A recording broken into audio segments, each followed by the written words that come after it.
What is the Internet? With so many people living all across the world, it's amazing how connected we can be. We can communicate with family and friends that live near and far. We can do business with others without being in the same place. We can play games with people we've never met. We can learn and share knowledge, and so much more. All of these scenarios are made possible by the Internet. The Internet is a massive global network connecting computers all across the world. Let's look more closely at what that means and how you can be a part of it. Any group of devices that are connected to each other forms a network. Just like a network of humans, where one person has a connection to someone else through a mutual friend, a computer network forms connections between a group of devices. Any device within a network has a way to communicate with any other device within the same network. There are networks like these connecting devices in cities and neighborhoods across the world. These connections can be physical, using wires, or even connections that use wireless technology. All of these networks are then connected together to form a single, massive network that we call the Internet. When you go online or connect to the Internet, you join this network and have access to all the information that exists online.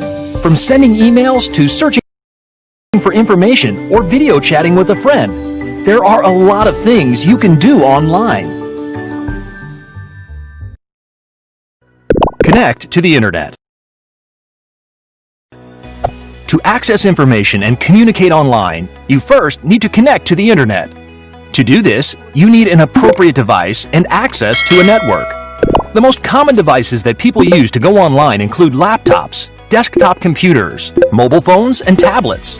However, it's common for devices like televisions, gaming consoles, printers, alarm systems, and even refrigerators to be connected to the Internet. The Internet is made up of a set of networks that are connected to one another all across the world.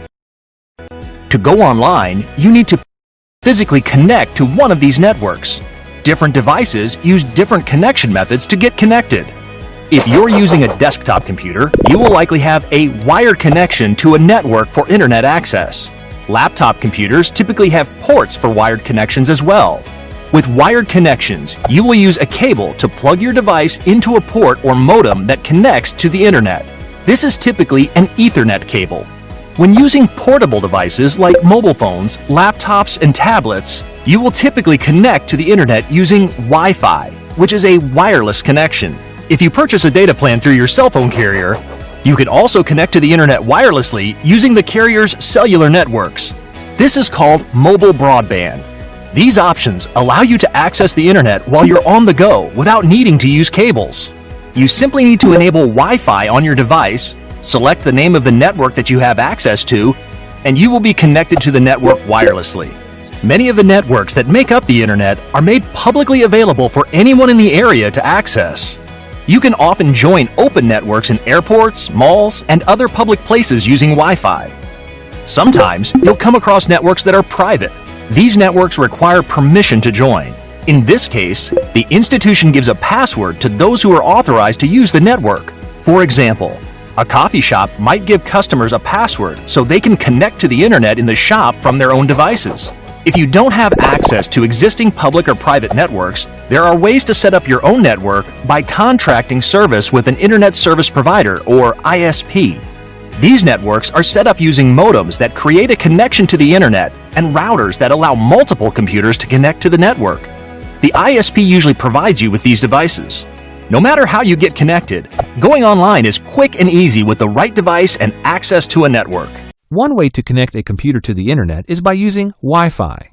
Wi-Fi lets us connect wirelessly to a network and to the Internet without the use of an Ethernet cable, like at home, at a hotel, or at your local coffee shop.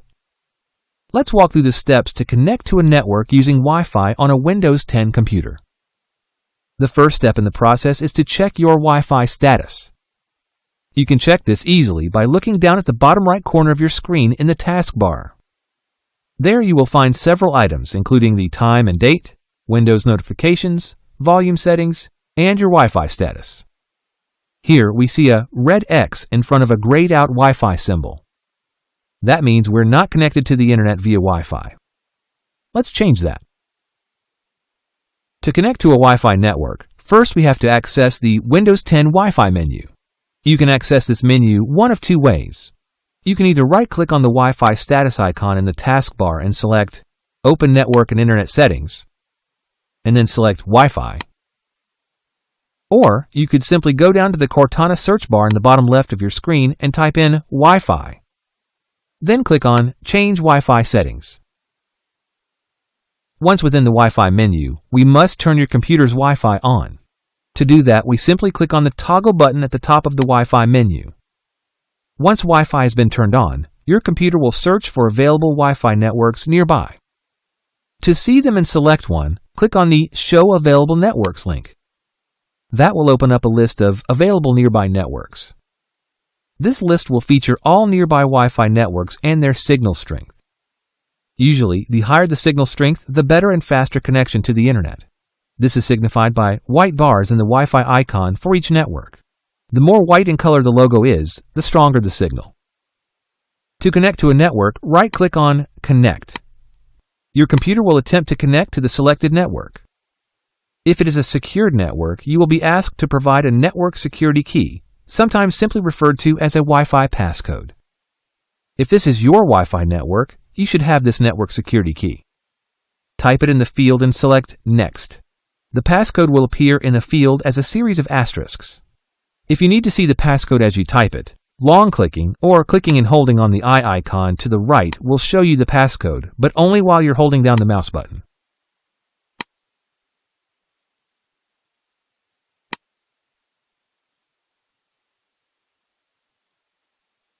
Great! Now we should be connected to our Wi-Fi network. To make sure you're connected to Wi-Fi at any time, simply hover your mouse over the Wi-Fi status icon in the right side of the taskbar.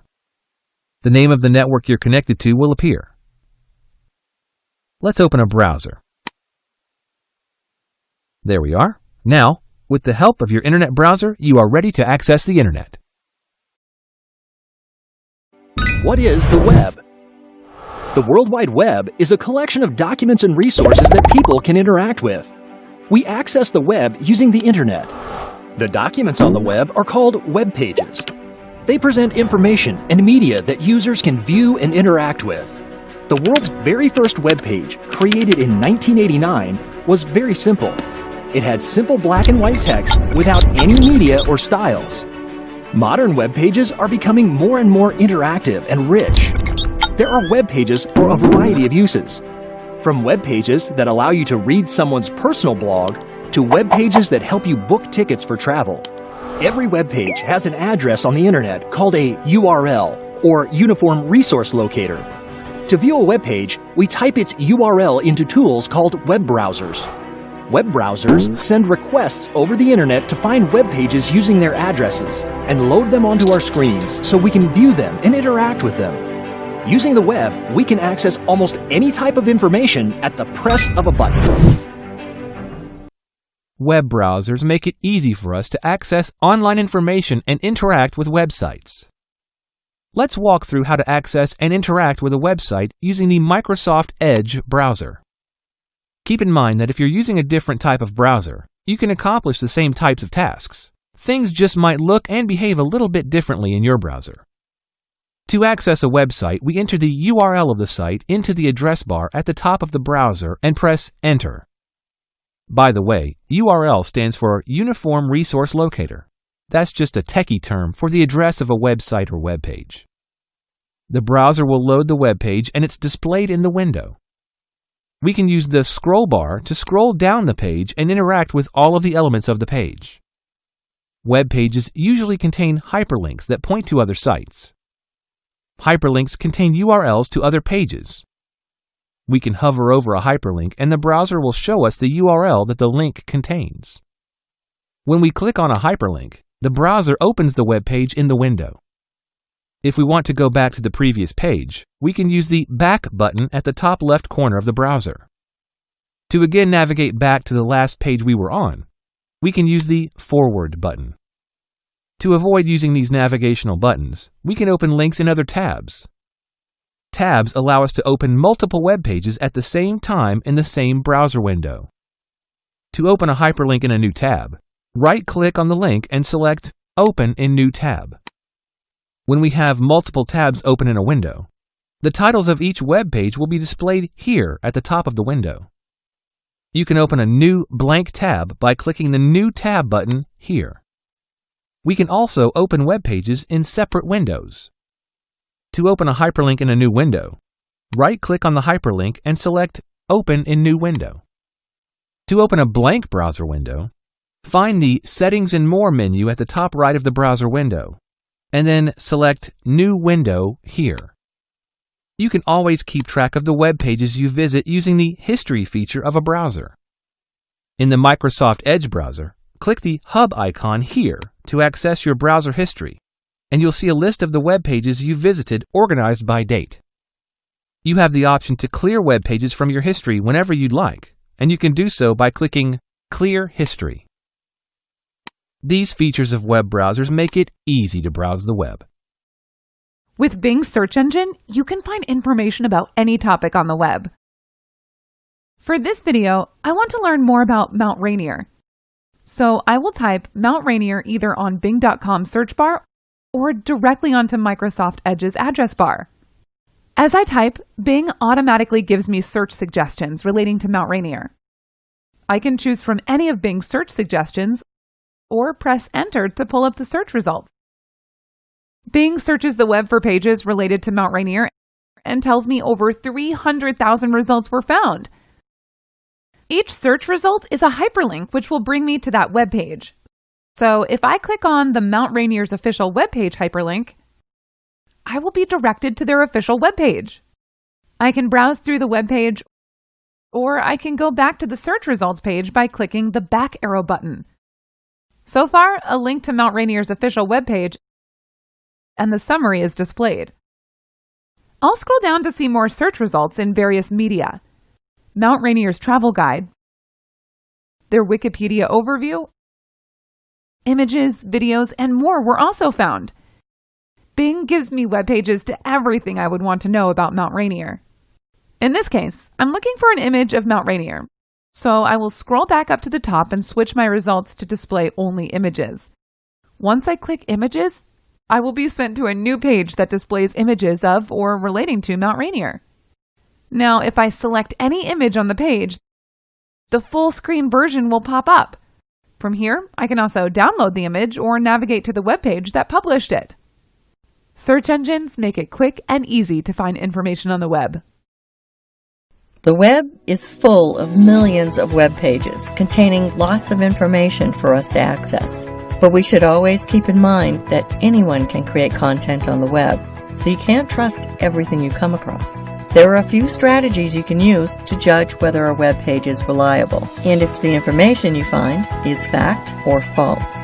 First, think about who published the information and why. While some publishers want to share factual information online, others are interested in making money, becoming popular online, spreading their personal beliefs, or even spreading viruses to damage other people's computers. Avoid relying on information from biased sources. For example, if you find an article that states that everyone should purchase hats because the weather is getting worse, and then you see that the author of the article is a company that sells hats, it is likely that the publisher of the article is sharing biased information. Bias isn't always bad. Personal bloggers who publish articles to share their own thoughts and ideas may present valuable information. However, you should be aware of the bias of any author and know when something is opinion versus fact. Next, check the domain.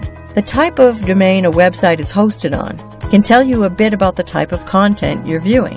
Websites ending in .gov are typically official government websites. Websites ending in .edu are typically published by educational institutions, and websites ending in .org are organizations. It's easier to obtain a .com domain name, which is used for commercial websites. Based on the domain type, you can judge how accurate or biased the content might be. Next, check the date. An article that talks about the most populated city in the world might not be reliable if it was published in 1999. A lot has changed since then. Always be sure to check the publish date of a website or article to determine if it's current and relevant for your needs. Finally, keep in mind that you should always check multiple sources. Avoid relying on a single source for all of your information. The more sources you use, the easier it is to verify the accuracy of the information you find. Keep these strategies in mind while you browse the web to make sure the information you use is reliable and accurate.